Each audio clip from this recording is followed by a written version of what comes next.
মনে করেন আজ থেকে 40 বছর পরে হয়তো বা তারেক জিয়ার নাতিনে দুর্ভাগ্য হলে দেশের প্রধানমন্ত্রী হবে। দোয়া করেন রব যেন কিয়ামত পর্যন্ত যেন এই দেশকে নারী শাসন মুক্ত রাখে।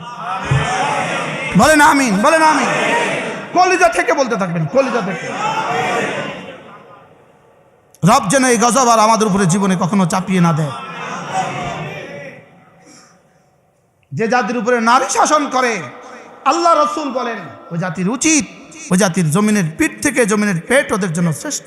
অর্থাৎ জমিনের উপরে চেয়ে জমিনের নিচটা তাদের জন্য ভালো। আল্লাহুম্মা হাফাজনা মিনহুম। রাসূলের কোন সিদ্ধান্ত ছোট নয়, ইসলামের কোন তালিম ছোট নয়। আমি আর মাওলানা আনিস দুজনে একসাথে বয়ান করতে গেছি সৌদি আরবের এক অঞ্চল। আমরা খেতে বসছি, একজন বলছে আপনারা ছোট ছোট বিষয়গুলো নিয়ে বাড়াবাড়ি করেন। আনিস সে এমন চেতা দিল, ওই বেটা শিল্পপতি, একটা কাগজ আনেন, কলম লন, ইসলামে কোনটা কোনটা ছোট লিখে দাও। কি বলছে বলেন? হ্যাঁ, একটা কাগজ দেন, কলম দেন, ইসলামে কোনটা কোনটা ছোট লিখে দেন। এটা আমরা কালকে ফেসবুকে দিয়ে দিব, ইউটিউবে দিয়ে দিব। এটা এটা এটা এটা স্মল প্রবলেম, আমরা এটা লিখে দিব।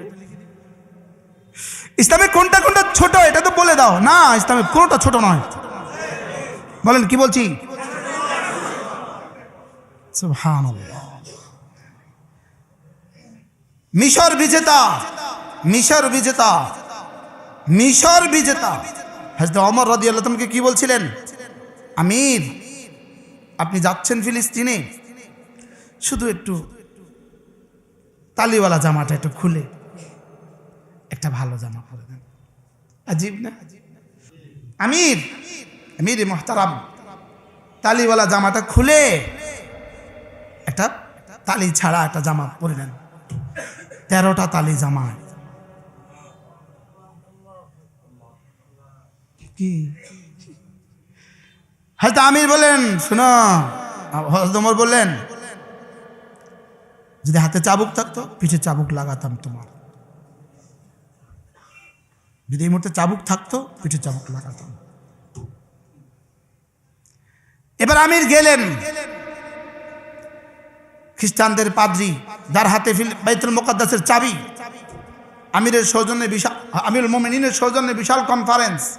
আমিরকে চেয়ারে বসালেন, বিশাল অনুষ্ঠান, সব খ্রিস্টানরা একসাথে জমা হয়ে গেছে। চাবি দিবে, ফয়সালা তো দুইটা, হয় চাবি দিবে নয় তলোয়ার ফয়সালা করবে। চাবি দিবে, খ্রিস্টানদের সবচেয়ে বড় পাদ্রী আসলেন, চতুর্দিকে ঘুরলেন, হযরত ওমরের চতুর্দিকে ঘুরলেন, এদিকে দেখলেন, এদিকে দেখলেন, সামনে দেখলেন, পেছনে দেখলেন, 12টা তালি গুনলেন, একটা দেখছেন না, তোমাকে আমি চাবি দিব না। আমাদের কিতাবে লেখা আছে যার হাতে বাইতুল মুকাদ্দাসের চাবি দিব তার গায়ের পরনে 13টা তালি থাকবে। তোমার গায়ে তো 12টা আছে। হযরত ওমর বললেন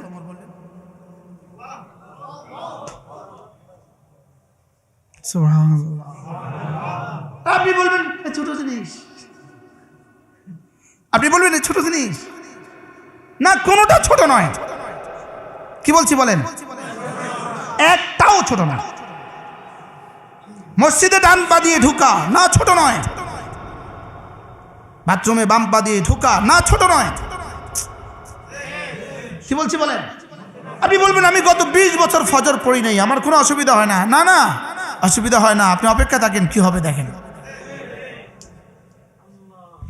আপনি বলবেন আমি জুমাই পড়ি না গত 40 বছর, কোনো অসুবিধা হয় না, আপনি অপেক্ষা থাকেন।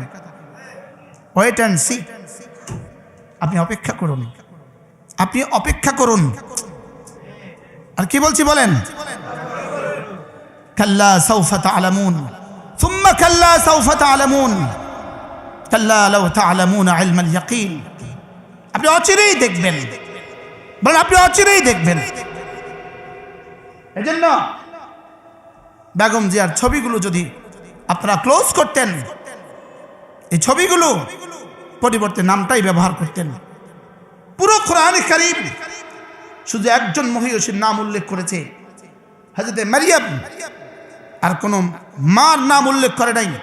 যেখানে বলা লাগছে স্বামীর নাম বলেছেন ইমরাতু ফিরাউন, ফিরাউনের স্ত্রী, ইমরাতু নূহ, নূহের স্ত্রী, ইমরাতু লূত, লূতের স্ত্রী। আর যেখানে মার কথা বলা লাগছে তো উম্মু ফুলান, নারীর নাম ধরেন নাই কোরআন, শুধু একজন বলেছেন, তার নাম মারিয়াম। কেন মারিয়ামের নাম কেন বলেছে? যেহেতু দুশ্মন মরিয়মকে আল্লাহর স্ত্রী বলেছে, এজন্য আল্লাহ এই অপবাদকে খণ্ডন করার জন্য তার নাম ধরেছেন। আয়েশার নাম কোরআনে নাই, সুবহানাল্লাহ বলে। খাদিজার নাম কোরআনে কারীমে নাই, উম্মাহাতুল মুমিনিন আছে, খাদিজার নাম নাই, খাদিজা শব্দ নাই, আয়েশা শব্দ নাই। 10 আয়াত হল আয়েশার শানে নাজিল হয়েছে। যাই হোক, বলবেন এই ছোট ছোট খাটো বিষয়গুলো, আল্লাহর কসম আল্লাহ নবীর তালিমাতের এক জাররা ছোট নয়। কি বলছি বলেন? এক জাররা কি নয়?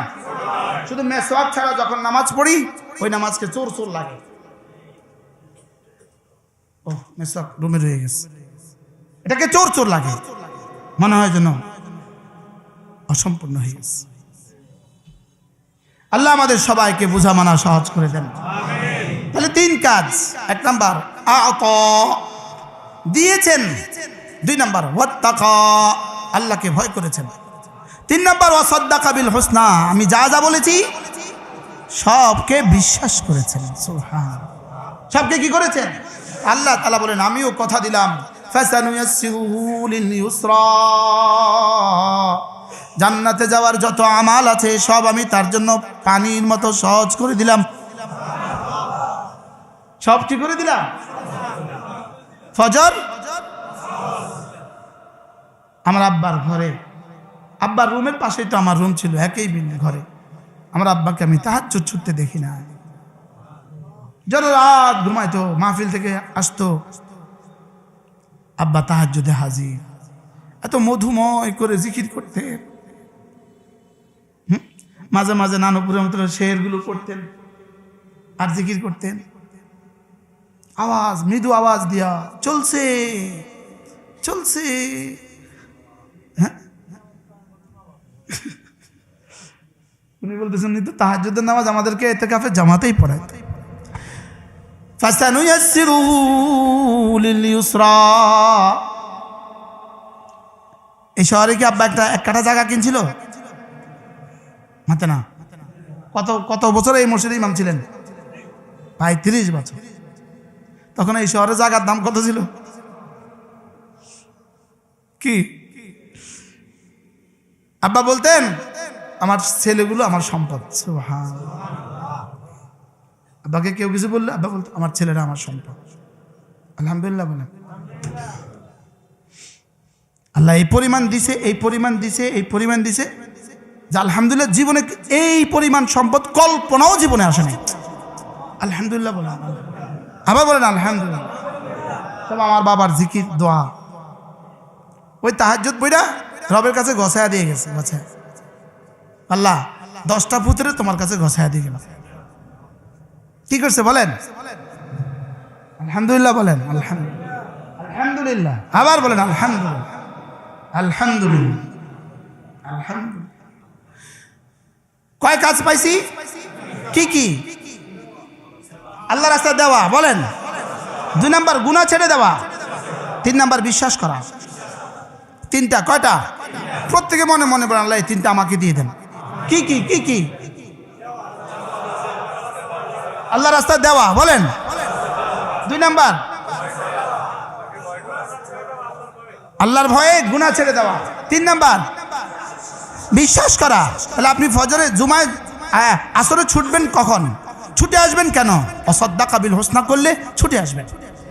না না, আমার দোকানের চেয়ে তাকবীরুল্লাহ অনেক দামি, আমার অফিসের চেয়ে তাকবীরুল্লাহ অনেক দামি, আমার জীবনের চেয়ে তাকবীরুল্লাহ আমার জন্য দামি, আমার জামাতে নামাজ আমার জীবনের চেয়ে দামি। আমি আপনাদেরকে বলছি কথাগুলো, মূলত আপনাদেরকে বলি নাই, উসিকুম ওয়া ইয়ায়া, আমি আমাকে বলছি। আল্লাহ তাআলা এই 3 গুণ আমাদেরকে দিয়ে দেন। এজন্য আম্মা মান আতা ওয়াত্তাকা ওয়া সাদ্দাকা বিল হুসনা, 3টা সিফাত এটা সিদ্দিকদের সিফাত। সুবহানাল্লাহ। তিনটা সিফাত জান্নাতি মানুষের সিফাত। এক নম্বরে আতা, আল্লাহ রাস্তা দিতে পারা, আল্লাহ রাস্তায় কি। দুই নম্বরে ওয়াত্তাকা, আল্লাহকে ভয় করে করে গুনাহগুলো ছেড়ে দেওয়া। বলো বন্ধু, আল্লাহকে ভয় করে করে গুনাহ ছেড়ে দেওয়া, আল্লাহকে ভয় করে করে গুনাহ ছেড়ে দেওয়া। কেউ যদি ইচ্ছাকৃতভাবে একবার ভিন নারী থেকে দু চোখ নিচু করে, ইচ্ছাকৃতভাবে একবার ভিন নারী থেকে দু চোখ নিচু করে, রব্বে কারিম তাকে সারা পৃথিবীতে যত মানুষ আছে, সারা পৃথিবীতে যত জিন আছে, সকলে মিলে নফল ইবাদত করলে যে পরিমাণ নেকি দিবে, একবার ভিন নারী থেকে দু চোখ নিচু করলে তার চেয়ে বেশি নেকি দিবে।